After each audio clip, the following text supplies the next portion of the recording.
그러면 이제 이 발표 시작을 하겠습니다. 이 발표는 그 김장한 독립연구자이신 김장한 선생님께서 한국천주교회 박해기 순회사목 구역 운영이라는 제목으로 발표를 진행해 주시겠습니다. 네, 선생님 진행해 주십시오. 지금부터 전 한국 천주교회 박해기 순회사목 구역 운영에 관한 발표를 시작하겠습니다. 순서는 머리말, 시기별 순회사목 구역 운영, 맺은말입니다. 먼저 머리말입니다. 한국 천주교회는 평신도들이 자발적으로 신앙을 받아들였고 끝까지 신앙을 지키고 용감한 순교자를 많이 배출한 점에서 특별합니다. 신앙 선조들이 거듭단 박해를 이겨내고 어떻게 신앙 공동체를 재건하며 성장시켜 왔는지를 연구하는 일은 후손들이 해야 할 당연한 과제입니다. 박해기 선교 사제들은 매년 10월, 11월 교회촌 순회사목을 출발하기 전에 전교회장과 방문 경로 일정 순서를 정하고 행차를 준비했습니다. 사제들은 양반 상복 차림으로 걷거나 말 또는 가마를 타고 갔습니다. 평야 외교인 마을 교우촌은 밤에 드나들었고 산골 교우촌은 험한 길을 오르내렸습니다. 대목구장은 매년 상황에 따라 관할구역을 나누어 사제들에게 성사를 집행하도록 했습니다. 본글에서는 한국천주교회 박해기 순회사목 구역을 어떻게 운영하였는지를 밝혀보고자 합니다. 이를 밝히기 위하여 우선 사제들의 편지, 포도총 등록과 박해 관련 기록에서 시기별로 교우촌 현황과 사제활동 기록을 찾아 사목구역을 운영한 내용을 알아보았습니다. 다음으로 박해기와 가장 가까운 사료인 1883년, 85년 교세통계표에서 구체적인 사목구역 운영 모습을 확인할 수 있습니다. 이 시기는 교우촌과 사제 상황이 다를 뿐 사목구역을 운영한 내용과 방법은 병행박해 이전과 같았습니다. 이하 글에서 교우촌은 선교 사제가 방문하여 사목한 마을, 즉 공소와 같은 의미로 사용하고자 합니다. 두 번째로 시기별 순회사목 구역입니다. 우선 모방 앵베르 시기입니다. 다음 편은 여항덕이 흩어진 공동체를 2년간 재건하며 파악된 것으로 보입니다. 서울 교우수가 빠져 있고 경상 전라 교우촌 지명과 교우수는 정확하지 않습니다. 이 표에 의하면 교우수가 충청, 경기, 강원, 전라, 경상 순으로 많았고 황해, 평안, 함경에는 교우가 없었습니다. 이 표를 지도에 표시해 보았습니다. 서울, 경기, 충청, 전라를 중심으로 성장한 초기 교우들이 신유박해 후 강원, 경상, 전라, 산악 지역으로 피해갔고 여항덕 입국과 재건 활동으로 서울, 경기, 충청 지역으로 돌아오고 있음을 보여줍니다. 1836년에 프랑스 서중부 평야 출신 동양인 외모인 모방이 입국했습니다. 모방은 서울에서 현황을 파악하고 경기 동부 남부와 충청 서북 교우촌 16 내지 17곳을 순회했습니다. 1837년 1월에 입국한 프랑스 동남부 알프스 산악 평야 출신 건강한 샤스탕은 서울에서 언어학습한 후 3월에 양근에서 모방을 만나 순회구역을 나누었습니다. 모방은 북쪽으로 서울, 경기, 강원 서북, 충청 서북을 맡아 4개월 1,500리를 사목하고 7월 중순 남쪽 지방 순회 중에 열병으로 서울로 돌아왔습니다. 샤스탕은 복사 현성문과 말을 타고 동남쪽으로 강원 남부, 충청 동부, 동북, 중부, 서남, 강원 북부, 전라를 순회한 것으로 보입니다. 1837, 8년에 모방은 강원 서북과 경기 북부, 동북을 순회하고 서울에 도착한 남부 해안 출신 앵베르에게 현황을 보고했습니다. 앵베르는 4월과 5월에 모방과 함께 지방을 순회했습니다. 모방은 경기 남부 충청 서북을 순회하고 서울 사목을 도운 후 양지 넙실로 거처를 옮겼습니다. 샤스탕은 전전처럼 맡아 경상 남부를 제외한 4,000리를 순회하고 서울 사목을 도왔습니다. 1838, 9년에 앵베르는 복사 이재희와 서울, 경기, 서부, 북부, 남부, 동북, 강원, 서북, 충청, 서북을 맡았고 모방은 복사 채영과 경기 동부, 충청, 중부, 서남을 맡았으며 사스탕은 강원 남부, 충청, 동부, 동북, 경상, 전라를 맡은 것으로 보입니다. 9월에 앵베르 모방 샤스탕이 해남터에서 순교했습니다. 다음은 페레올 메스트르 시기입니다. 기에바케로 사제 3명이 모두 순교하자 교우들은 산골 교우촌과 외교인 마을로 흩어졌습니다. 서울과 경기, 충청 교우들은 충청 서남, 중부, 동북, 강원 산악으로 피해갔고 전라 교우들은 전라 동남 산악과 경상으로 흩어졌을 것으로 보입니다. 1845년 10월 프랑스 동남부 평야 출신 페레올, 북서부 도시 출신 다블리, 김대건이 서해를 표류한 끝에 극적으로 입국했습니다. 1845, 6년에 페레올은 서울, 경기, 서부, 북부, 남부와 충청, 서북을, 김대건은 서울과 경기 동부를 사목했습니다. 다블리는 부여 공동에서 언어학습한 후 1, 2월에 복사 이병교와 충청, 서남, 중부교촌 35곳을 순회하고 5월에 페레올과 상봉한 후 말을 타고 남쪽 전라를 사목했습니다. 김대건은 9월에 순교했습니다. 1846, 7년에 페레올은 전년에 경기 동부, 동북을 추가했고 다블리는 공주 수리치골에서 전년에 충청, 동부, 경상, 북부를 추가하고 6개월간 말을 타고 순회했습니다. 다블리는 포졸 추적으로 숨어 한 달을 기다릴 때 경상 교우 200여 명이 찾아왔습니다. 1847, 8년에 페레올은 전년에 강원 서북을 추가한 것으로 보입니다. 북쪽으로 경기 북부, 동북, 강원 서북을 다녀온 후 8개월 열병을 앓아 구역 절반만 사목했습니다. 다블리는 공주 진밭에서 전라를 25일 순회하고 경상 남부 교우 300여 명을 사목했습니다. 그러나 말이 병이나 먼 거리 남쪽 교우촌을 포기하고 돌아와 충청, 중부, 서남을 사목했습니다. 1848, 9년에 페레올은 전년에 경기 동부를 지배하고 순회 중에 다블리 거처를 방문했습니다. 다블리는 경포들의 추적을 피하여 경로를 동쪽으로 바꾸어 전년에 경기 동부, 강원 남부, 충청 동북을 추가한 것으로 보입니다. 1849, 50년에 페레올은 전년에 경기 동부를 다시 추가하고 경기 동북, 강원 서북을 제외했습니다. 다블리는 충청 서남 중부를 순회하고 동쪽으로 먼 교우촌으로 떠나기 전날 지병이 악화되었습니다. 1월에 입국한 최양업은 다블리에게 병자성사를 주고 충청 서북에서 페레올을 만난 후 다블리 구역을 대신 사목했습니다.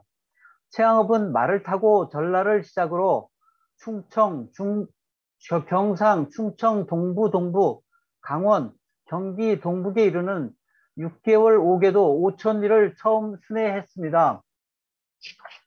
1850, 51년에 페레올은 전년처럼 사목했습니다. 최양업은 짧게 한 달만 쉬고 순회를 일찍 시작해 홍산 도항골에서 첫 사목보고 편지를 작성했습니다. 최양업은 전년에 충청, 중부, 서남을 추가하고 8개월간 교우 5,935명, 사규교회 3,620명, 성인영세 197명, 교촌 127곳을 사목하고 절골에서 쉬었습니다. 다블리는 예비신학교를 맡았습니다. 1851, 2년에 페레올과 최양업은 전년처럼 사목했습니다.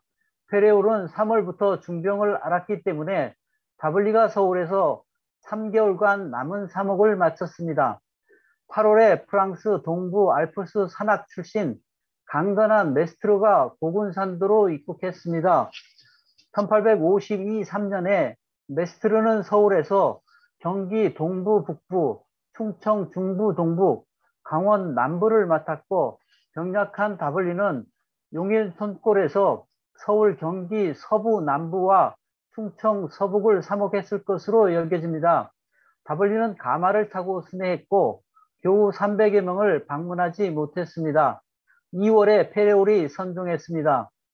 메스트로 분담에도 최양업은 전년에 충청 중부, 동부, 강원 남부를 제외한 오개도와 서울 사목을 지원하고 9월에 W와 함께 피정을 했습니다.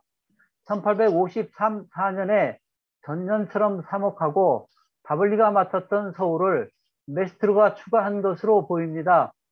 3월에 입국한 프랑스 남부평야 출신 장수가 W 거처에서 6월에 병으로 선종했습니다. 이에 최양업은 동골에서 휴식했습니다. 1854, 5년에 전년처럼 사목했습니다. W는 4개월간 겨우 3,000명을 사목했습니다. W는 몸이 쇠약해지고 튼튼한 체격의 메스트로도 기진맥진해졌으며 최양업은 매년 4,500명의 고해를 맡아 일에 짓눌리고 있었습니다. 최양업은 6명 신학생과 베론에서 여름을 보냈습니다. 1855, 6년에 전년처럼 사목했습니다. 3월에 프랑스 서정부 평야 출신 베르네, 남동부 평야 출신 프루티에, 동북부 평야 출신 병약한 푸티니콜라가 함께 입국했습니다. 베르네를 만나러 온 최양업은 서울 사목을 지원하고 여름을 소르이웃에서 보냈습니다. 베르네는 서울에서, 푸티니콜라는 홍산 내대에서, 프루티에는 베론 신학교에서 언어학습을 했습니다. 다음은 베르네 시기입니다. 이 시기 교우초는 우선 병현박해 기록을 통해 1866년 초기 박해가 일어난 마을을 찾을 수 있습니다. 그러나 1866년 하반기 이후 교우들이 체포된 마을은 그들이 본래 살던 곳이 아닌 박해로 인한 피신처이어서 박해 전에 사제들이 순회한 교우초는 아닙니다.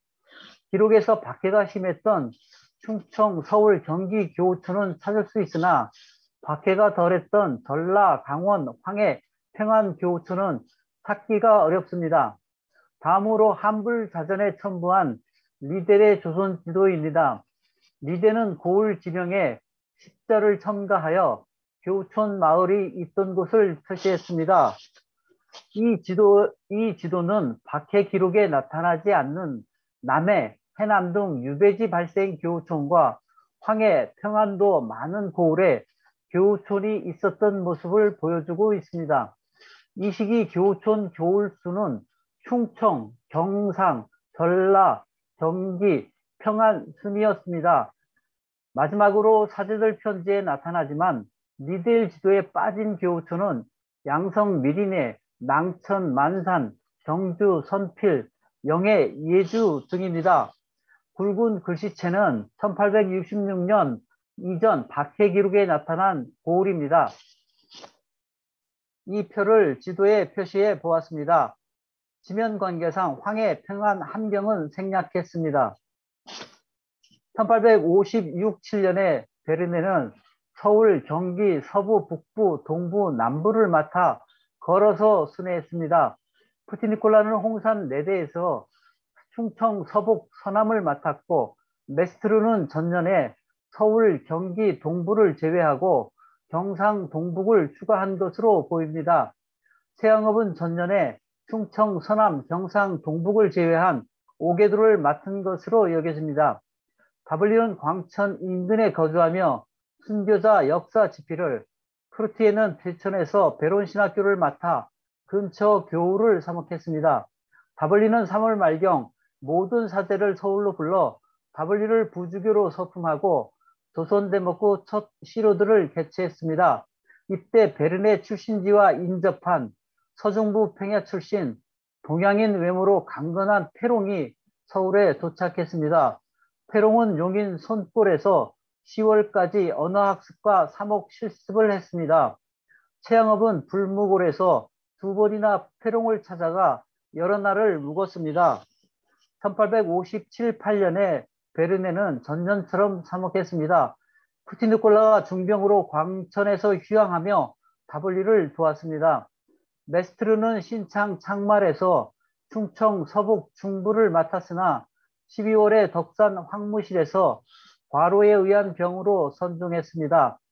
다블리는 충주 가미실 부근에서 이유일과 순교자 자료를 수집 중이었습니다. 페롱은 용인 손골에서 경기 동부, 강원 서북, 충청 서남, 산길 600리를 포함한 3,500리를 걸어 교촌 72곳을 사목하고 서천 산막골로 갔습니다. 최양업은 전라, 경상, 충청 동부, 강원 남부를 순회하고 복사 김성호 집인 공주 오두제에서 여름을 지냈습니다. 베르네는 W와 페롱에게 메스트루 구역 3억을 지원 요청했습니다.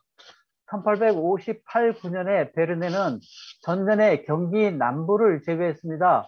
페롱은 청상 황석두와 충청 서북 중부 서남을 사목했습니다.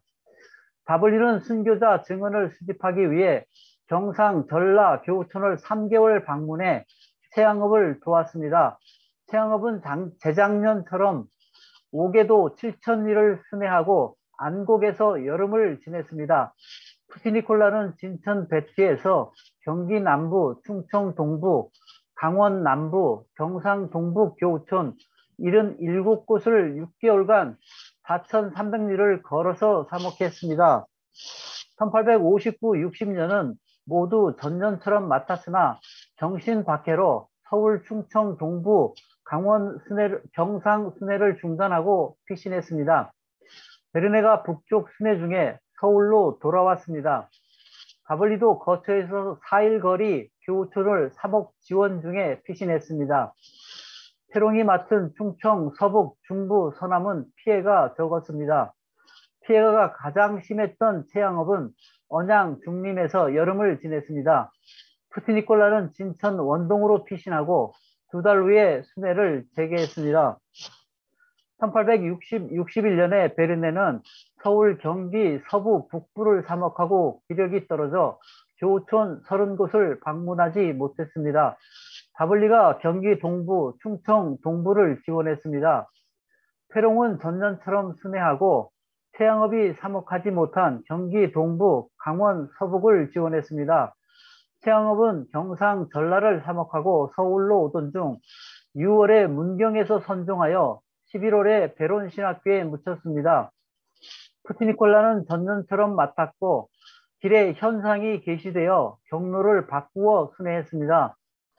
3월에 프랑스 서반도 평야 출신 병력한 조안노, 남부 평야 출신 랑드르, 바블리와 같은 생 슐피스 신학교에서 공부한 서반도 해안 출신 리델과 동북부 평야 출신 약한 칼레가 입국하여 서울, 용인, 손골, 제천, 번자리에서 언어학습을 했습니다. 1861-2년은 최양업 선종, 신규 사대 입국으로 구역을 대대적으로 조정하고 성모 관련 구역으로 호칭했습니다. 베르네는 전년처럼 교우 3,000명 이상을 사목했습니다. 랑들은 덕산 황무실에서 충청 서북교우 3,000명을, 조안노는 서천 산막굴에서 복사 황석두와 충청 중부 서남을 사목했습니다. 리델은 공주 진밭에서 복사 이군박과 전라 북부 동남을 사목했습니다. 다블리는 아산 방아삭골에서 충청 동부, 경상 중부 남부, 전라 서남을 맡아 복사 김사번과 2,300리를 순회 중에 지병이 재발하여 전라 서남은 방문하지 못했습니다. 페롱이 진천 배티에서 강원, 경상 동북, 충청 동북, 경기 동북 교우 3,400명을, 칼레는 양성 미리네에서 복사 박공수와 경기 동부 남부 교우촌 42곳을 사목했습니다. 푸티니콜라는 병으로 베론신학교에서 근처 교우를 사목했습니다. 이 해에 12곳을 제외하고 모두 방문했고 평안, 황해 15곳에서 150명이 세례를 요청했습니다. 1862, 3년에 베르네가 전년에 황해를 추가하여 첫 방문했고 순회 중 외교인에게 붙잡혀 수모를 겪었습니다. 이해 함경도에 첫 교우가 생겼습니다. 랑드르는 전년처럼 맡아 사목하고 9월 덕산 황무실에서 선종했습니다. 조한노가 전년처럼 맡아 순회 중에 4월 공주 둔벙이에서 선종하여 600여 명을 방문하지 못했습니다. 니델은 전라, 북부, 동남, 서남 교우 3,300명을 사목했습니다. 다블리는 경상, 동북, 중부, 남부를 3개월 사목했고 페롱은 전년에 경상, 동북을 제외했으며 칼렐은 전년에 충청, 동부를 추가한 것으로 보입니다. 칼렐은 순회 중에 페롱에게 병자 성사를 주었고 자신도 티푸스 병으로 사경을 겪었습니다. 6월에 프랑스 서남부 평야 출신 키가 작은 오메트르가 입국해 용인 손골에서 언어학습했습니다. 1864년에 베르네는 전년에 평안을 추가하여 1,400리를 사목하고 걸어서 조한노 구역 충청 중부를 지원했습니다. 오메트르는 용인 손골 근처 교우촌을 사목했습니다. 다블리가 4개월간 경상, 동북, 중부, 남부를 순회한 후 랑드루 구역 충청 서북을 지원했습니다. 리델은 전라와 랑드루 구역 절반을 포함한 교우촌 98곳을 사목하고 경상을 인수하러 서울을 다녀왔습니다. 페롱은 전년처럼 4,000리를 걸어 험지를 사목하고 무릎이 다 닳고 6개월 병을 앓아 다음에 충청 중부 서남으로 이동했습니다. 칼레는 전년에 조한노 구역 충청 서남 공주 일부를 지원하고 다음 해에 페롱 구역을 맡았습니다. 1864-5년에 베르네가 전년처럼 맡아 1,500리를 사목하고 열병을 앓았습니다. 다블리는 홍주 신리에서 복사 황석두와 충청 서북, 경기 서부 남부 6개월간 교우 4,000명을 맡았고 페롱은 서천 산막골에서 충청 서남 중부를 사목했습니다. 니델은 진천 베티에서 전라 경상 동북 중부 남부 교촌 102곳을 맡아 5,000리를 사목했습니다. 오메트르가 양성 미리네에서 복사 이민식과 경기 동부 남부를 맡았고 칼레는 목천 소학골에서 충청 동부 동북, 경상 서북, 강원 남부, 경기 동북을 사목했습니다. 6월에 위행, 도리, 볼리에 브루티니에르가 입국했습니다. 1865-6년은 신규 사제들이 구역을 맡지 못해 기존 사제들이 전년처럼 맡았습니다. 3월에 베르네, 도리, 브루티니에르, 볼리에, 프루티에, 푸티니콜라가 세남터에서 다블리, 위행, 오베트르가 충청 수영에서 순교했습니다. 다행히 먼 지방을 사목하던 리델, 칼레, 페롱이 살아남아 리델은 7월에, 페롱, 칼레는 9월에 교우배로 중국으로 출국했습니다. 다음은 블랑 시기입니다. 1883년, 85년 교세통계표에 나타난 교우촌 고을과 마을은 다음 표와 같습니다. 교우촌 수는 전라, 충청, 경상, 강원, 경기 순임을 보여줍니다. 이와 같은 분포는 병인박해의 심각한 피해를 입은 경기, 서울, 경기, 황해, 경상 교우들이 전라, 강원, 함경, 산골로 피신했기 때문입니다.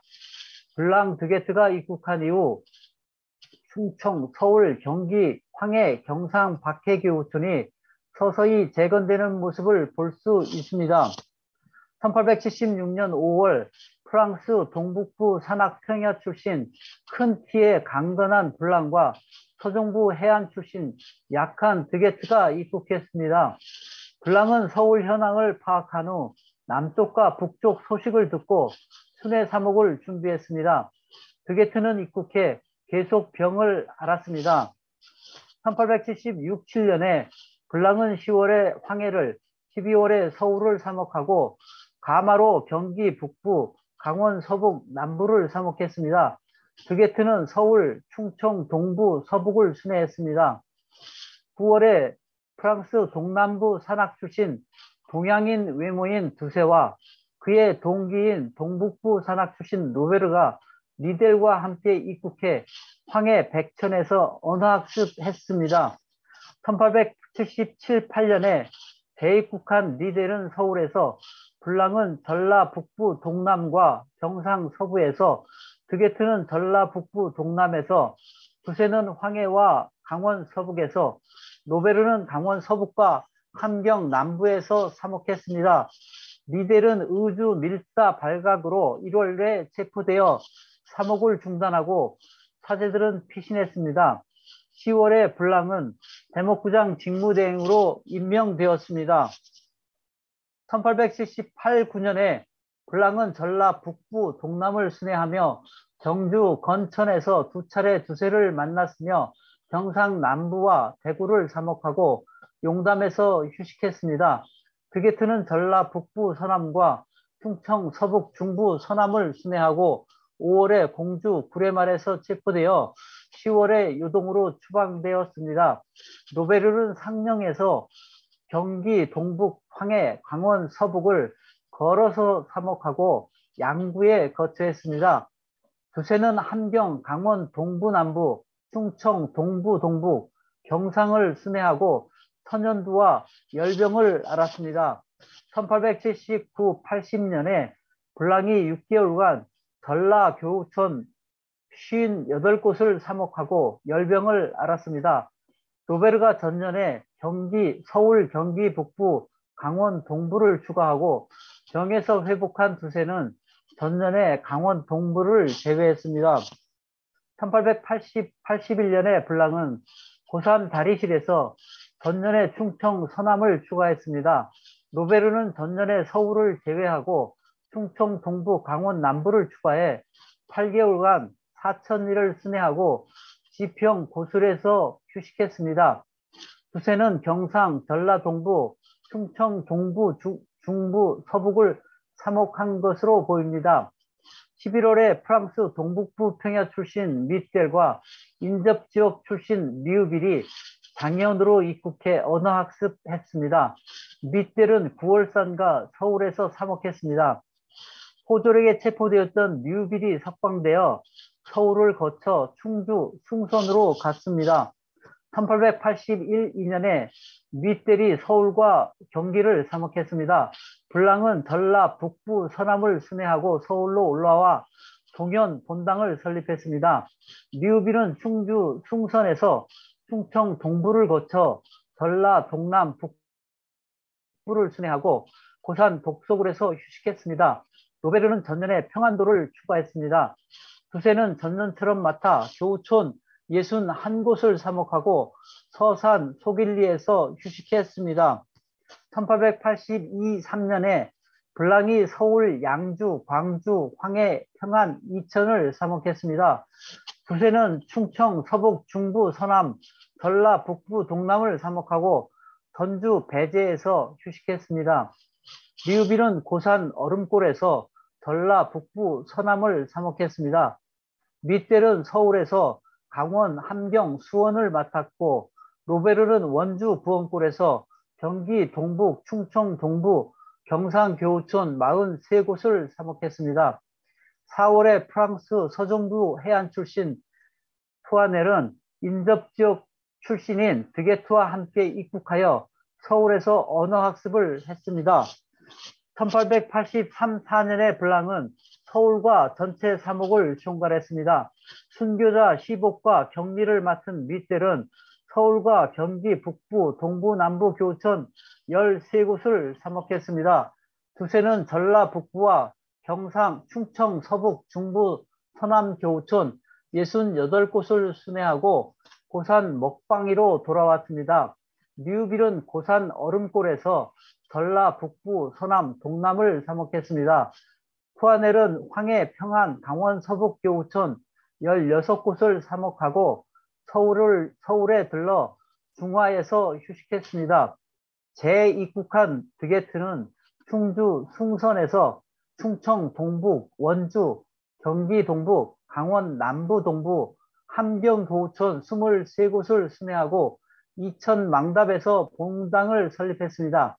노베르는 원주 부원골에서 충청 동부, 경상, 무주, 영동, 교촌 52곳을 사목했습니다. 10월에 부주기로 서품된 블랑과 함께 입국한 서남부 해안 출신 조스는 충주 숭선에서 언어학습을 했습니다. 다음은 1884년도 순회 3억 현황표입니다. 1884 오전에 블랑은 서울과 송도를, 밑델은 경기 북부, 동부, 남부를 사목했습니다. 두세는 충청, 서북, 서남, 공주, 교촌 38곳을 방문하고 고산 먹방이로 돌아왔습니다. 리우빌은 고산 얼음골에서 전라, 서남, 북부 교촌 48곳을 사목했습니다. 처음 순회하는 조스는 충주, 청주, 전라, 동남, 북부 교촌 47곳을 순회하고 고산 다리실에서 휴식했습니다. 푸아넬은 중화에서 전년에 경기 동북 함경을 추가한 교촌 40곳을 순회했습니다. 드게트는 이천 망답에서 원주, 충청 동부, 중부, 동부, 강원 남부, 동부, 양구 교촌 33곳을 사목했습니다. 노베르는 전년에 충청 동부를 제외한 교촌 44곳을 순회하고 원주 부원골로 돌아와 본당을 설립했습니다. 1884-5년 교세통계표에 순회 교우촌은 283곳으로 30곳 증가했고 교우수는 14,039명으로 한 곳 교우촌당 교우 50명, 지방은 47명이 거주했습니다. 고해율은 68.7%, 지방은 70.4%로 3.5%, 지방은 0.8% 증가했고 영세율은 3.6%로 0.2% 감소했습니다. 세 번째로 순회 3호 구역 운영입니다. 대목구장들은 조선의 행정 경계, 산천과 해안 지형, 고을 위치, 거리 등 지리 정보를 파악하여 교우촌을 지도에 표시하여 구역을 정하는 데 참조했을 것입니다.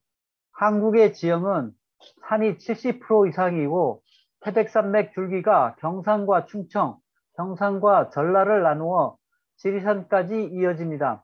동쪽 산악지역은 교촌 밀도가 낮고 서쪽 평야 지역은 교촌 밀도가 높습니다. 산악지역에 흩어져 있는 교촌 길은 그곳에 사는 사람만이 넘을 수 있는 좁고 험한 산길이었습니다. 박해가 일어나면 교촌은 파괴되고 교우들은 멀리 흩어졌습니다.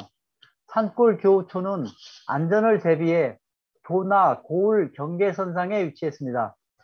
박해가 거듭할수록 교우촌은 더 깊은 산골로 들어갔습니다. 대목구장들은 입국해 서울과 지방 교우촌을 직접 순회했습니다. 사제들이 순회 사목을 시작하여 교우촌 간 소통이 이어지고 사목길 주변에 새로운 교우촌이 늘어나고 신규 사제가 입국하여 사목구역은 점차 세분되었습니다. 사목구역을 나누는데 가장 중요한 것은 사제 수였습니다. 사제가 부족하면 방문을 거르거나 기간을 늘려야 했습니다. 사목구역을 배정할 때 외모, 체력, 건강, 입국 기간, 출신지 지형, 동료 친밀도 등을 고려했습니다. 처음 입국한 사제는 산골 교우촌에서 언어학습을 하고 인근 교우촌을 사목했습니다. 첫 수레는 적응 단계로 구역을 적게 배정했고 경험 기간에 따라 점차 구역을 늘렸습니다. 베르네는 W를 순회 상황에 대비한 예비 사제로 활용했습니다. 1인 사제당 교우 2,000에서 3,000명과 교우촌 수 40곳에서 60곳이 적정하나 이동 거리가 먼 경상과 산악지역인 강원은 적정 이하로 평야인 경기, 충청, 전라는 적정 이상으로 구역을 배정했습니다. 사목구역 적정 배분을 위해 인접 경계 조정 지역을 두었습니다.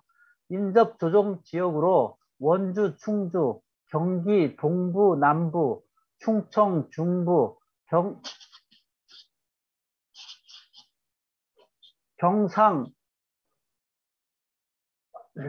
경상 동부, 충청 동부, 충청 서남을 두고 구역 배정에 활용했습니다. 경계 조정 지역으로 경기 동북은 강원 서북에, 경상 서북은 충청 동북에, 충청 동남은 전라 북부에, 경상 안위는 전라 동부에, 영동 무주는 경상 서부에 배속했습니다. 대목구장은 상황에 따라 사목구역을 변경하거나 범위를 확대 축소하여 조정했습니다. 구역을 변경한 경우는 신규 사제가 투입될 때, 병으로 휴양하거나 사망한 때, 험지나 과중한 사목으로 체력이 저하되었을 때였습니다. 구역을 확대하는 경우는 사목 경험이 많아질 때, 교우촌이 증가할 때, 동료가 병중이거나 사망한 때였습니다. 구역을 축소하는 경우는 신규 사제가 투입될 때와 체력이 약해졌을 때입니다. 사목을 못한 경우는 사제 수가 절대적으로 부족할 때, 병과 사망으로 동료 분담이 어려운 때, 박해로 피신한 때였습니다. 사제들은 기후와 체력, 박해, 교우촌 상황을 고려하여 경로를 정했습니다. 순회 경로는 직선형, 우원형, 좌원형, 지그재그형이 있습니다.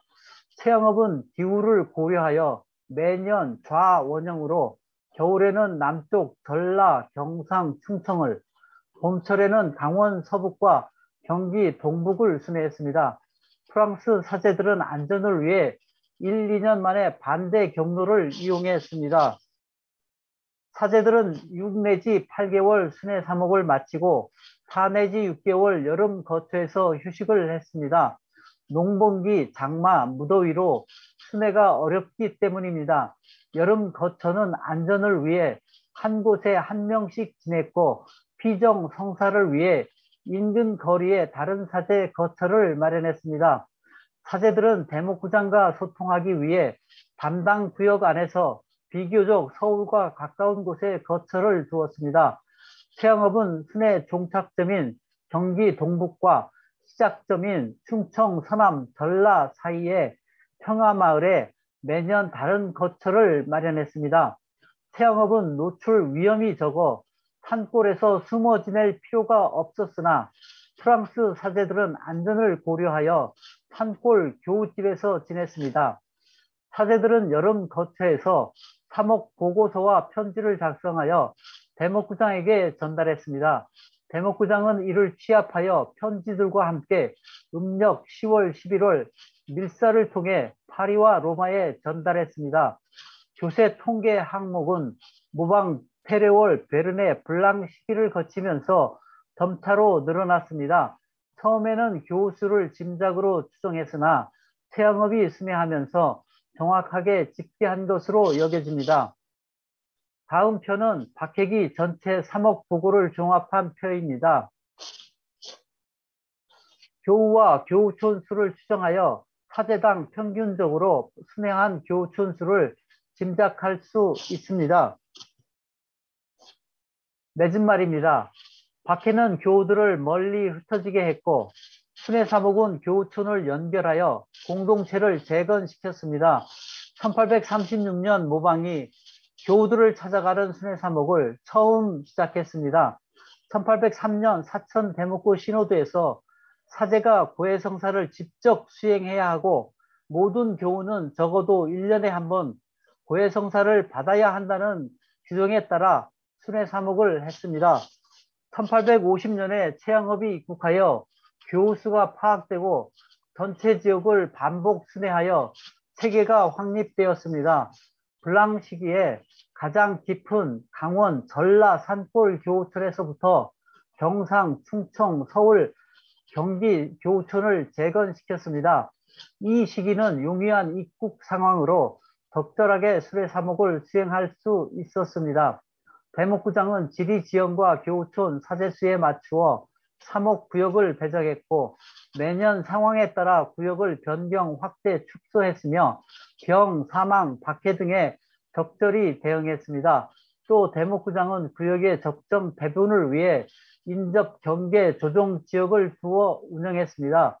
순회 경로 일정 순서는 사제가 자율적으로 정했으며, 순회 사목 후에 사목 보고서를 작성하여 전달했습니다. 구역 운영의 가장 큰 장애는 사제의 부족이었습니다. 매년 혹한기 험한 산길을 걸어 교우촌을 찾아가 밤에 성사를 베푸는 사목은 과로, 병, 사망으로 사제들을 괴롭혔습니다. 순회 중 박해가 일어나면 포졸의 추적을 피해야 했고 깊은 산골 교우촌에 숨어야 했습니다. 특히 1년에 한 차례뿐인 입국 실패는 남은 사제들 피로를 누적시켰습니다.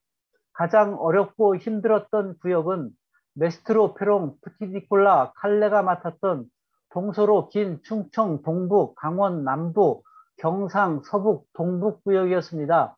이 지역은 험한 태백산맥 산줄기 사이 눈길을 걸어서 사목해야 했습니다. 말을 타고 순회하는 체양업을 도우려고 메스트로가 분담한 것으로 보입니다. 그러나 이 구역을 맡은 사제들이 잇따라 과로에 의한 병으로 사망, 휴양하거나 구역을 변경해야 했습니다. 파리외방 전교의 사제들은 외모, 언어, 음식, 생활, 문화의 차이로 고통과 애로를 겪었습니다. 이들은 부실한 식사, 부족한 수면과 휴식, 분주한 성무, 장기간 여행에 지쳐 과로와 질병으로 오래 버티지 못하고 선종했습니다. 방인사제 체양업은 이동이 용이해 가장 큰 구역 5개도 6천에서 7천 일을 10년간 맡았고 신규 사제에게 구역 일부를 인계하러 오던 중 과로에 의한 병으로 선종했습니다. 박해기의 신앙 선조들은 세상의 끝에서 가난과 형제로 복음을 살았고 한겨울 흩어진 교우들을 찾아가 사목한 사제들에게서 초기 교회 공동체와 사도들 모습을 볼 수 있었습니다. 박해기 수레 사목은 한국의 산이 많은 지형, 뚜렷한 사계절 기후, 역사적 상황에서 만들어진 고유한 사목 체계였습니다. 교우들의 순수한 성사 열정과 사제들의 온 힘 다한 사목 열정이 하나 되어 순회 사목을 40여 년간 지속하여 긴 박해를 이겨냈습니다.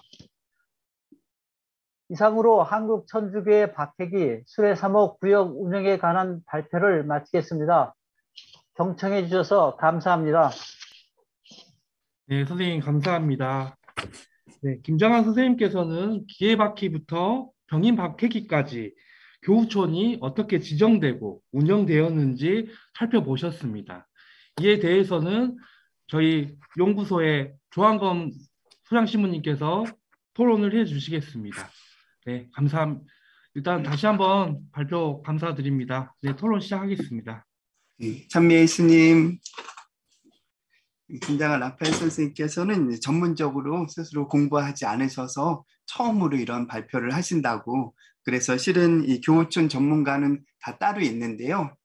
그래서 제가 수원교회사 연구소 이석원 연구실장님께도 좀 이렇게 도움을 달라고 부탁을 드렸고요. 이렇게 처음 하시니까 잘 모르는 제가 좀 대신 토론하는 것도 좋겠다 해서 제가 토론하게 됐습니다. 짤막하게 제가 토론문을 읽어가면서 말씀드리겠습니다. 박해식이 교우촌 연구 가운데 아마 교세 통계표를 잘 정리하시고 전체적으로 이렇게 조사하셔서 조망을 해준 좋은 연구 결과라고 생각합니다. 그리고 제가 알기로는 김장한 선생님은 직접 이렇게 답사를 많이 다니세요. 그래서 찾고 발품이 많이 들어간 논문이라고 생각이 됩니다. 그래서 1, 2번 제가 제시한 문제는 늘 항상 이렇게 논문 지적할 때 나오는 얘기들인데, 제목이나 이렇게 논문의 범위 문제를 제가 지적했는데요. 이 제목이 한국천주교회 박해기 순회사목 구역 운영이라고 되어 있는데, 뭐 전반적으로 이 내용하고 실제 내용하고 잘 맞습니다. 하지만 조금 더 이렇게 다듬는다고 생각할 때 한국 천주교회 박해기 순회사목 운영 연구 해놓고, 뭐 예를 들면 선교사제의 관할 구역을 중심으로 뭐 이런 식으로 이렇게 다듬어도 좋겠다라는 생각을 했고요. 두 번째로 논문의 범위 문제는 이렇게 범위는 정확하게 드러나죠. 선교사가 들어와서 박해기 때 병인 박해까지 하면서 나중에 병인 박해 이후에 블랑 신부님이 들어오는 1876년 이후부터 해서 아마 한불조약 이전까지의 1885년까지의 그 기록을 중심으로 한 것 같아요. 그래서 그런 논문의 범위와 지역 이런 것들을 서론에 제시해 주면 좋겠다라는 말씀이고요. 세 번째, 용어 문제 두 개를 제가 제기하고 싶습니다. 순회사목이라고 하는 용어를 쓰고 있는데요. 이석원 선생님 이런 부분 잘 알기 때문에 함께 답변해 주시면 좋겠다는 생각이 드는데, 여러 용어들을 씁니다. 공소사목, 봄판공, 가을판공, 뭐 봄공소, 가을공소, 공소집, 공소순방 이런 용어가 다양하게 쓰이는데, 어떤 순회사목이라고 하는 용어를 학계에서 이렇게 공동으로 사용하면 어떨까 이런 말씀 드리고요. 선교사제라고 하는 용어도 제시하고 계세요. 각주 1, 2번에 이렇게 얘기하고 계시는데, 이러한 용어들을 우리 이제 교회사 연구자들 사이에서 연구 용어로 사용하면 어떤지라고 하는 견해를 묻고 싶습니다. 서술 문제 부분에서 프랑스 선교사들이 어디 다니셨는지 이걸 하나하나 다 추적하신 것 같아요. 그거를 다 추적해서 시기별로 어느 지역에 가셨는지 움직임을 다 확인하셨는데, 아마 그 출신 지역하고 선교 지역하고 어떤 비교를 위해서 그 선교사들을 앞에 묘사를 해주신 것 같아요. 그래서 프랑스 서정부 이렇게 출신 이렇게 나와 있는데, 이런 식으로 외모나 성격, 건강 문제도 하는데 이렇게 정리하는 건 좋지만 이렇게 읽는 게 조금 방해가 되더라고요. 그래서 이런 거는 나중에 도표로 하나 정리해 주면 어떨까라는 생각을 했고요. 다섯 번째, 이제 서술 문장 부분은 제가 이제 실은 이렇게 몇 개 표시를 해 놨는데 나중에 혹시 만나 뵙거든 드리고 싶은데요. 이런 부분이요.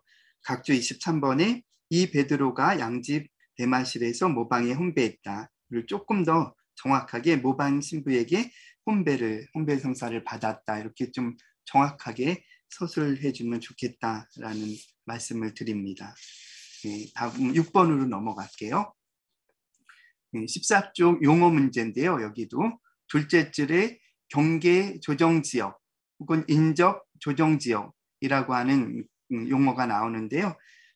각 선교사의 사목 관할구역 사이에 필요에 따라 조정할 수 있는 인접지역이 있었다는 거죠. 오늘날에도 본당 사목구 관할구역 외의 신자들을 구역 외 신자로 이렇게 분류해서 교적을 갖고 있는 경우가 있습니다. 그래서 가능하면 구역에는 가지고 가라 뭐 이런 얘기도 하는데, 그런 밖의 시대는 물론 다르죠. 교우초는 필요에 따라 선교사들이 잘 가기 어려우니까 그 인접지역을 또 조정지역을 주게 되는데, 그 용어에 대한 정의와 활용에 대해서 조금 더 규명할 필요가 있다는 말씀드리고요.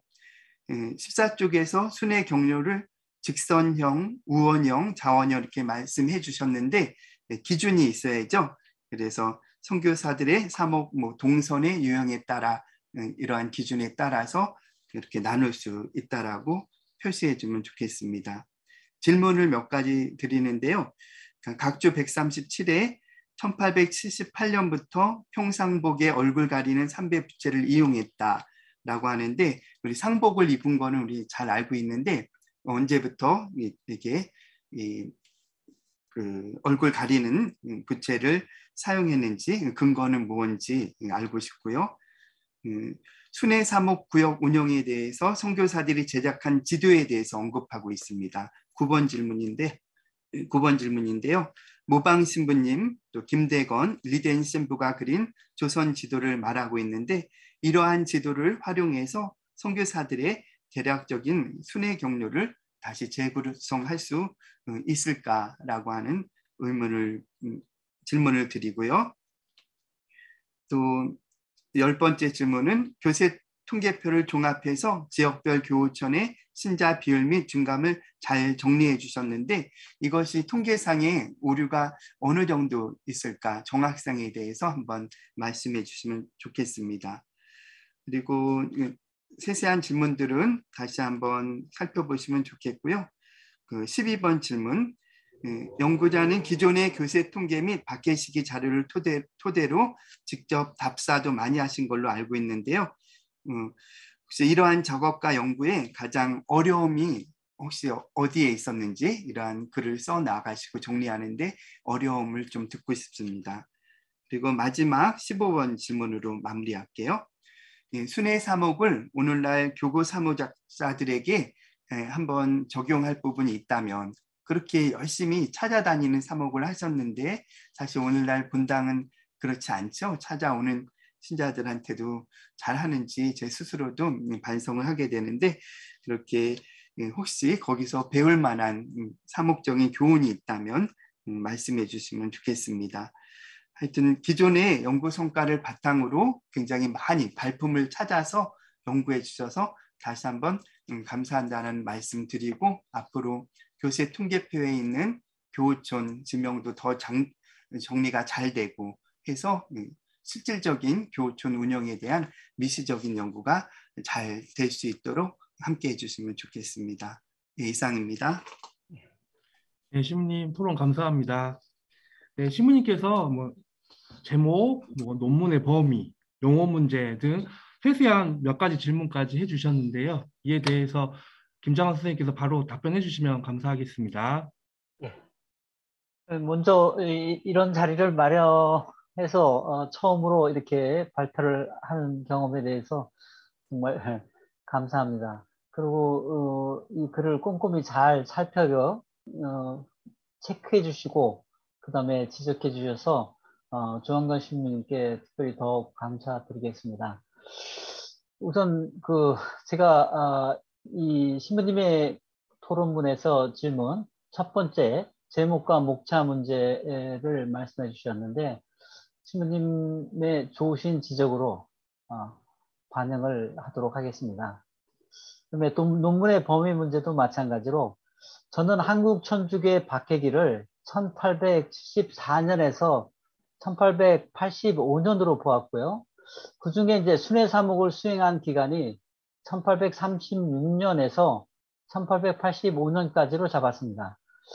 그래서 이 기간에 프랑스 선교 사제들이 과연 어느 지역을 어떻게 누구와 움직이셨는지 그런 부분을 중점적으로 체크를 해봤던 부분입니다. 그래서 신부님 말씀대로 그 부분의 기준에 대한 부분도 제가 수정해서 반영해서 고치도록 하겠습니다. 그다음에 용어에 대해서도 저도 많이 이제 생각을 해봤는데요.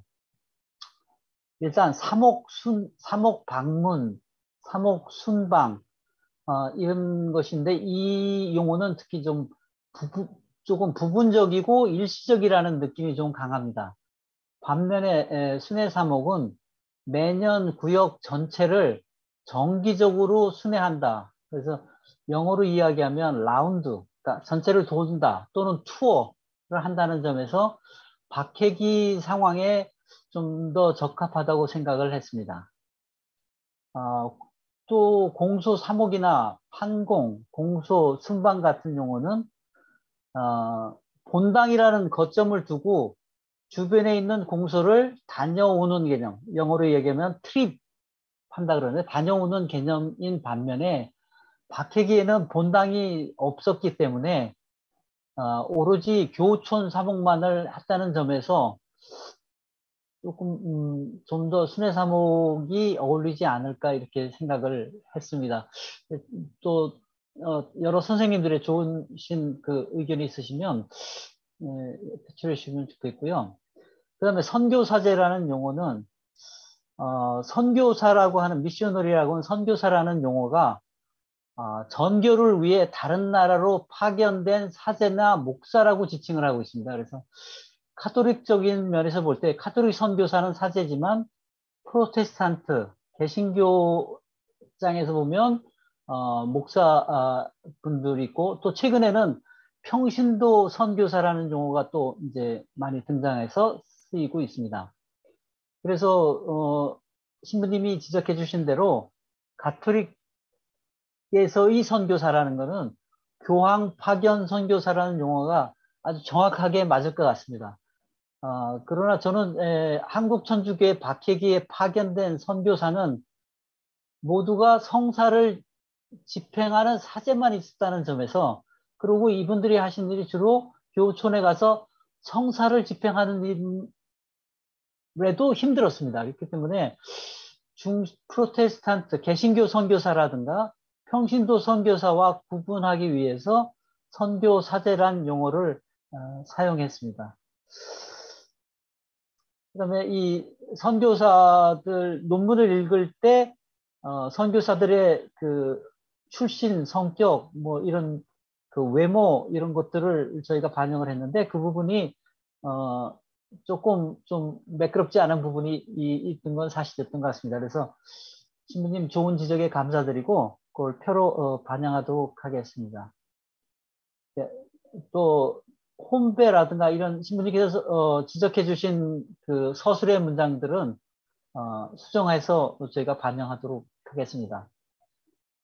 그 다음에 6번의 인접 조정 지역하고 경계 조정 지역에 대한 부분을 저희가 명확하게 정의를 하고 가야 되는데 그 부분이 빠진 것 같습니다. 그래서 인접 조정 지역이라는 용어는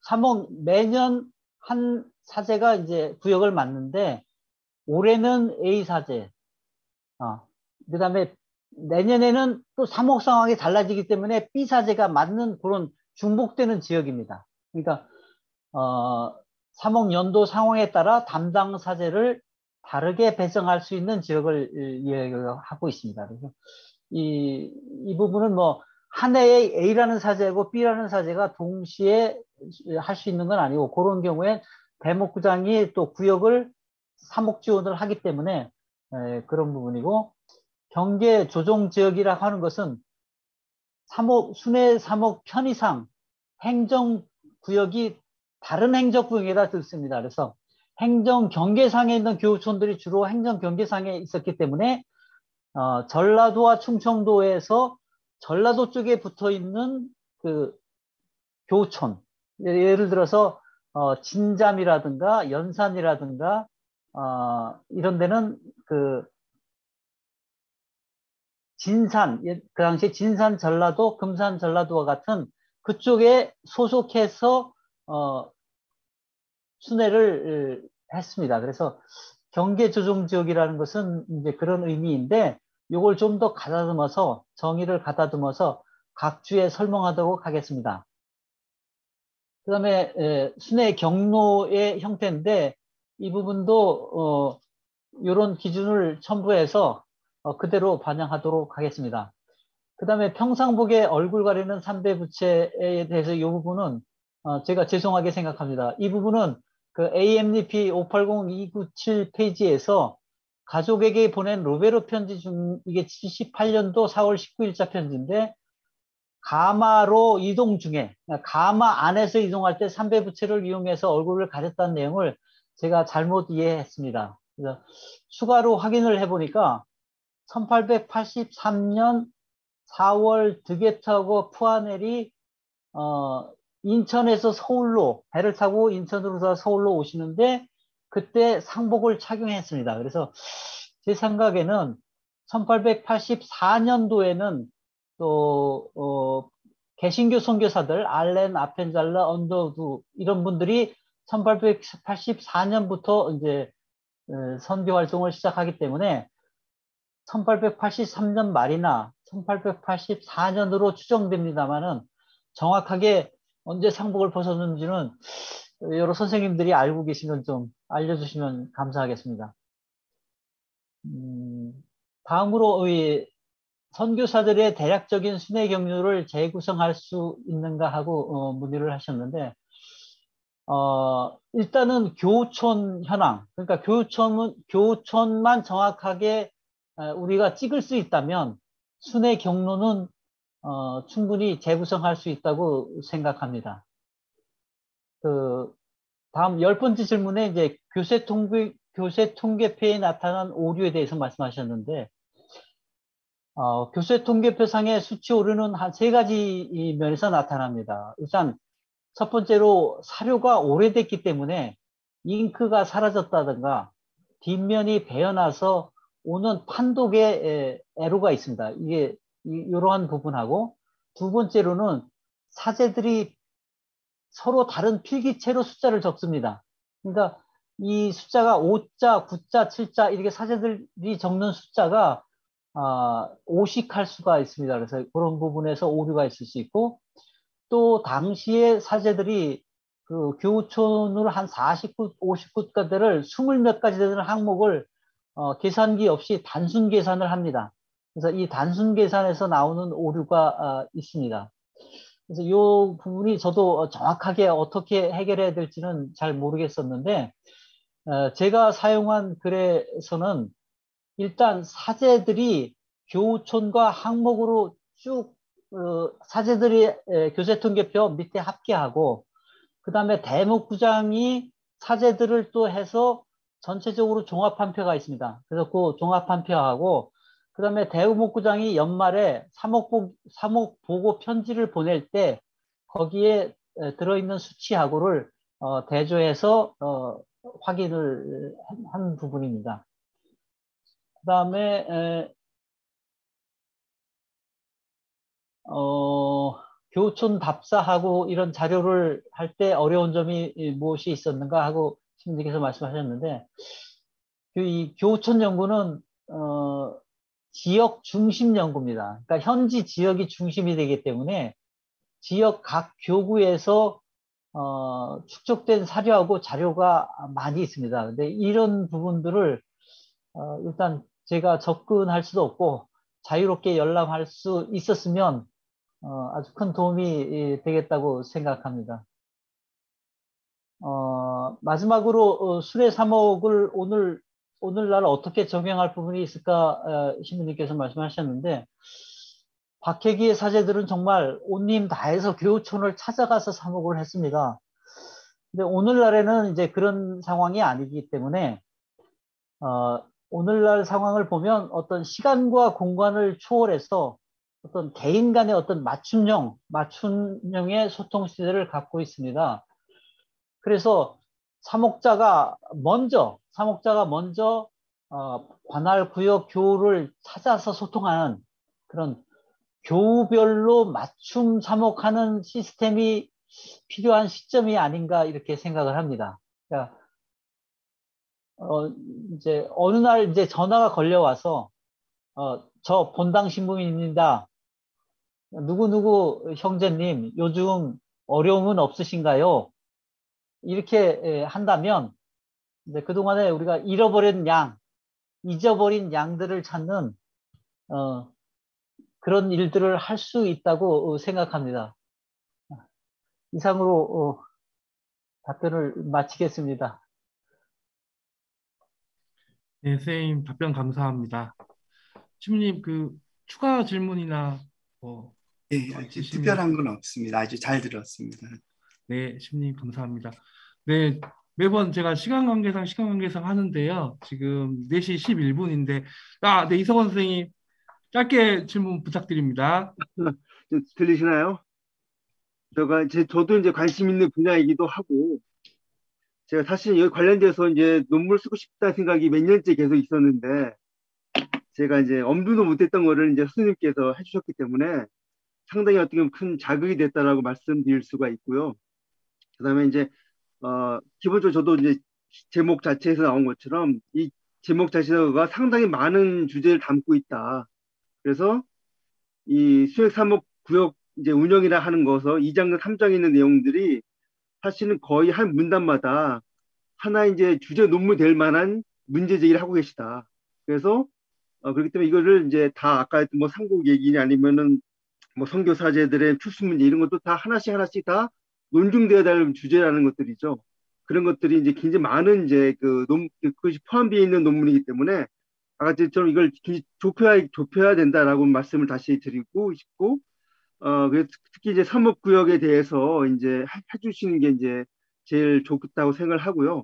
좁혀서. 그 다음에, 그러니까 이게 시기별로 이제 밖에 시기를 85년까지 잡고 계시는데, 사목 이제 활동에 관해서 봤을 때, 1876년, 그러니까 66년부터 76년까지 어떤 공백기가 단절이라고 하는 점에 봤을 때, 그 이전과 그 이후를 구분해야 되지 않을까 싶습니다. 특히 여기서도 그렇지만 이제 대목구장을 위주로 시기를 이제 끊을 수밖에 없는데 그럴 경우 1876년부터 이제 그 리델주교라든가 아니면 이제 그 블랑 주교 때 1890년까지 이제 그 제일 기간이기 때문에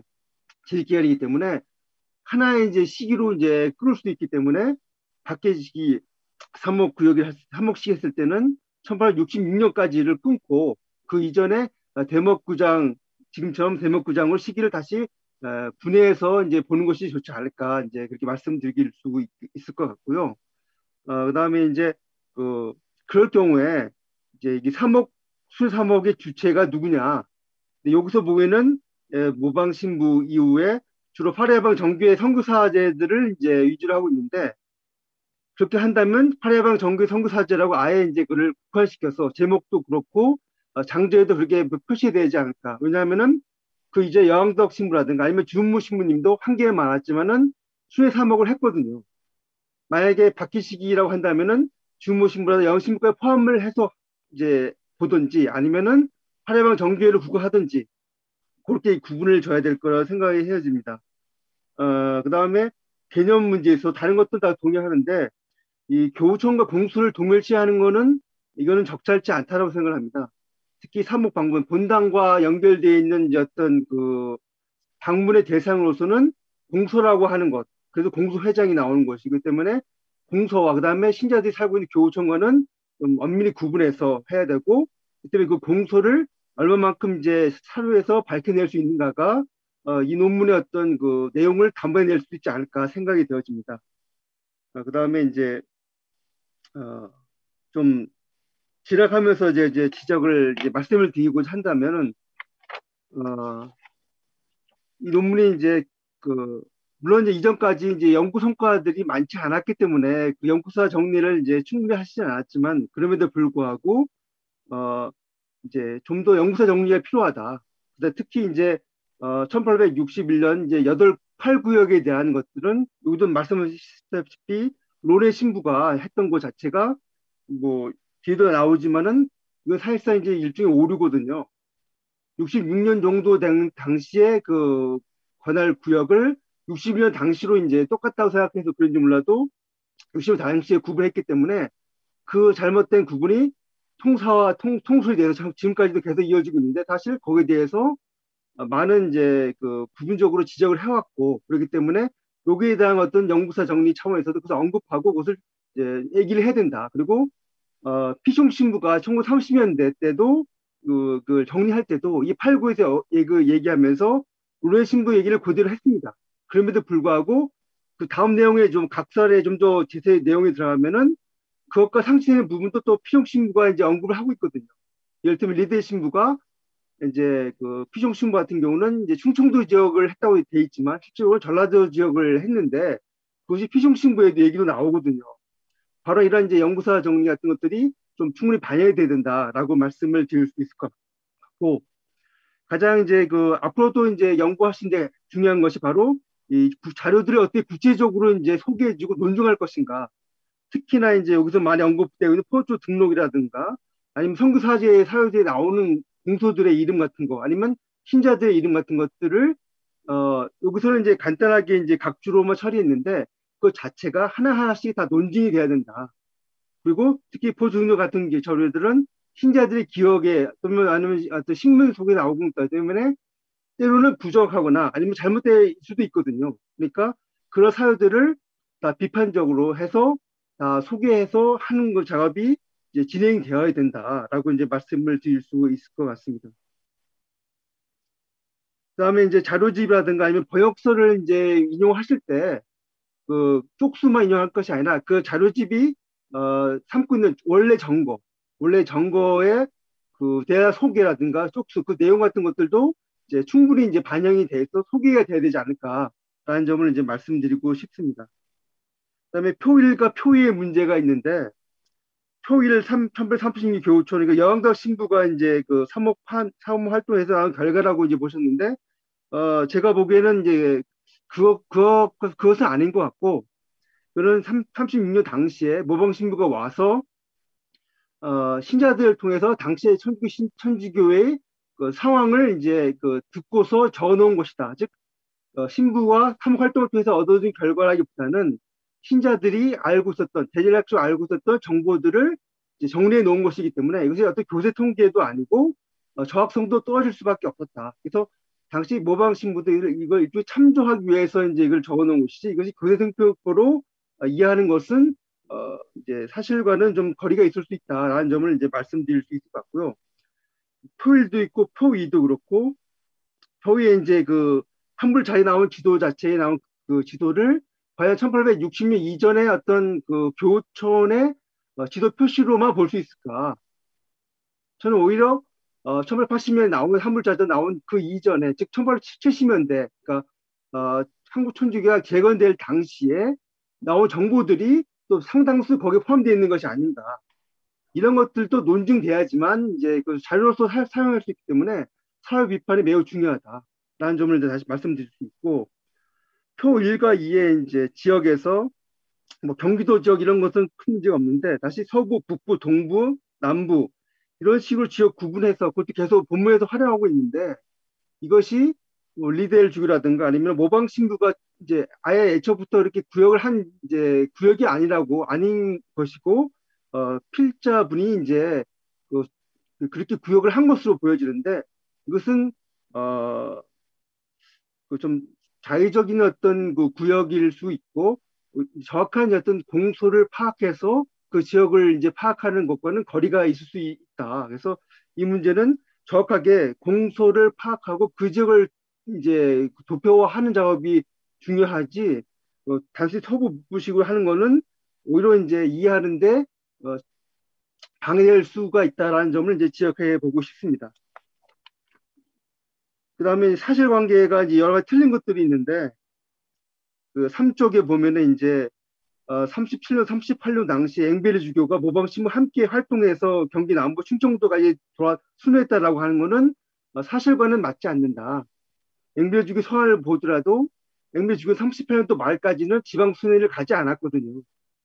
38년도 말에 가서야 경기도 6개 지역만 갔기 때문에 37년, 8년도에 앵베르 주교가 나왔다는 것은 이거 사실의 거리가 멀고 그 다음에 3분의 1을 이제 맡았다는 것도 해석에 따라서는 저는 이제 이게 서울의 3분의 1을 담당하겠다라고 저는 해석을 했는데 꼭 그렇게 해석을 안 하더라도 장체 앞으로 3명의 선교사가 있기 때문에 대목구장도 3분의 1의 몫을 하겠다라는 의미로 이제 해석을 하는 것이 더 적합하지 않을까. 그래서 이것이 실제로 이런 충청도 경기도 지역을 이제 사목했다는 것은 사실상과 맞지 않는다. 이것을 이제 좀 지적해 보고 싶습니다. 근데 바로 밑에 이제 그 페롤 주교 당시에 이제 시바키 이후 기바키의 피해로 의해서 신자들이 흩어졌다라고 하는 거는 이제 역사적 사실은 이제 맞다고 보여지는데 다만 그 기바키 당시에는 내포 지역은 다른 지역에 비해서 피해 정도가 적었거든요. 그렇기 때문에 내포 지역 여전히 그 신자들이 많이 거주하고 있었고 그 지역을 중심으로 해서 이제 교세가 확정되고 있었다고 봐야 되기 때문에 내포 지역을 위해서 다른 지역으로 흩어졌다라고 하는 것 자체를 단순하게 서술하기에는 적합하지 않다. 이런 점도 이제 지적을 할 수 있고 각주 13번에 양근 능마를 이제 추정된다. 즉 모방 신부와 사타 신부가 그러니까 37년도에 만났던 양근 지역을 능마이를 추정하면서 그 근거로서 이제 그 김프란시스코 증거를 얘기하고 있는데 그 모방 그 남이간이 이제 조 프란시스코의 대리 사이였다. 이것은 신유 밖에 이전의 얘기거든요. 따라서 그 1837년도 사실과 이 내용과를 직매해지는 것이라고 보기에는 어렵다. 그래서 이런 이제 증언록에 나온 내용들을 사료 이용할 때 이것이 사료적 맥락과 이 내용과의 어떤 그 논증이 이제 좀 더 세밀하게 들어가야 되지 않을까. 그 말씀도 이제 드릴 수 있을 것 같습니다.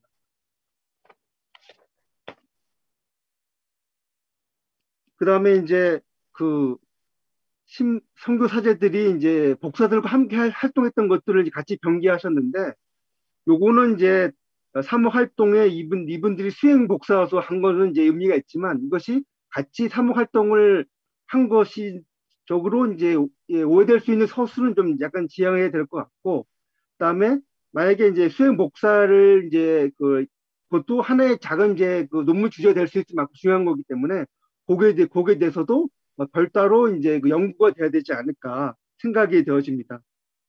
그 밖에 이제 그 구체적으로 이제 제가 묻고 싶거나 아니면은 이제 근거가 무엇인지 이제 묻고 싶은 것들이 꽤 많은데 그것은 이제 그 좀 개별적으로 이제 발표자분과 만나거나 통화를 통해서 그것을 이제 언급하면 될 거라고 생각이 되어지고요. 그래서 그다음에 이제 그 도표 문제 아까 지역 그 얘기했고 마지막으로 이제 제가 마지막으로 얘기할 수 있는 것 한 두 가지만 얘기를 하자면은 아까 이제 1861년도 이제 8구역에 대한 것들을 좀 더 논증을 해야 되고 두 번째 그 랑드르 신부가 돌아가신 데가 덕산 황무실로 돼 있는데 그 본래 신부 서한집에 보게 되면은 그 실리 거더리에서 돌아갔었던 내용이 본래 신부 서한에 나오거든요.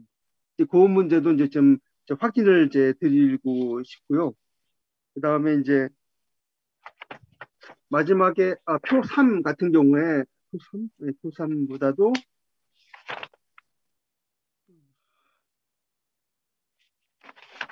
표 7에 전체적인 교세 통교를 설명하시면서 사지의 숫자가 이거는 이제 당시에 있었던 사지의 숫자라기보다는 전체적인 사모 숫자라면 당시 활동했던 숫자이기 때문에 당시에 조선에서 들어왔던 사지의 숫자와 활동했던 숫자를 같이 병기해서 도표를 만들어 주셔야 될 것 같습니다. 아니면 이제 오해가 소지가 있기 때문에 마지막에 이제 1866년 당시에 65년 당시에 12명에 있는 중에 9명이 활동했다. 이렇게 구분이 돼야 되는 여기 9명으로만 나와 있기 때문에 요거는 이제 오해 소지가 있기 때문에 그런 것도 표를 할 때 그런 것들도 보완해서 표를 이제 작성해 주시면 좋겠다.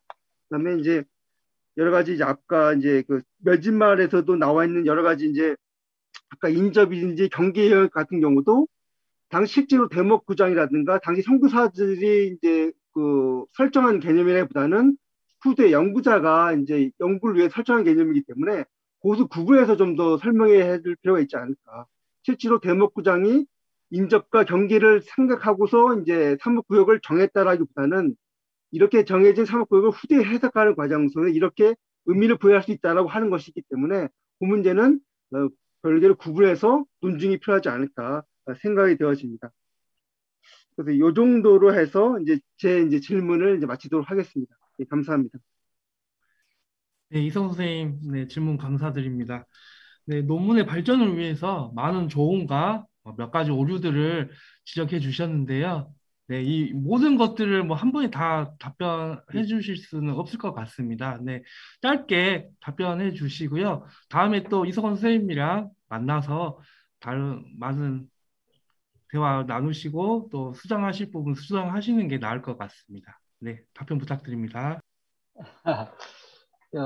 약간 이성원 선생님 정말 감사합니다. 이게 너무너무 꼼꼼하게 다 챙겨주셔서 제가 기록은 해봤지만은 아직도 제대로 메모가 잘 안 된 부분도 많고 이렇게 해서 그러니까 이건 선생님을 제가 한번 찾아뵙고 내용을 받은 다음에 또 조언을 받고 또 답변을 또 준비하고 이렇게 해서 논문에서 수정할 수 있도록 그렇게 하겠습니다. 그냥 선생님 너무너무 감사합니다.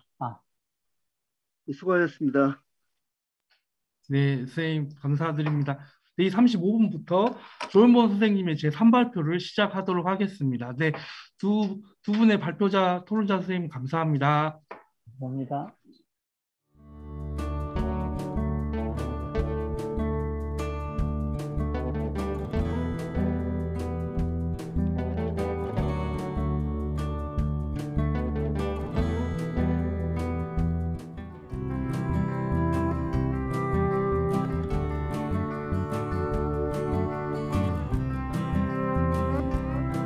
연구소 후원회에 대한 안내입니다.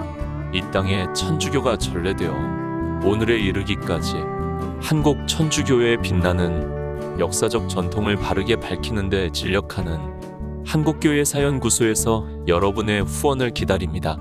후원 계좌는 안내되는 내용을 참조해 주시기 바랍니다.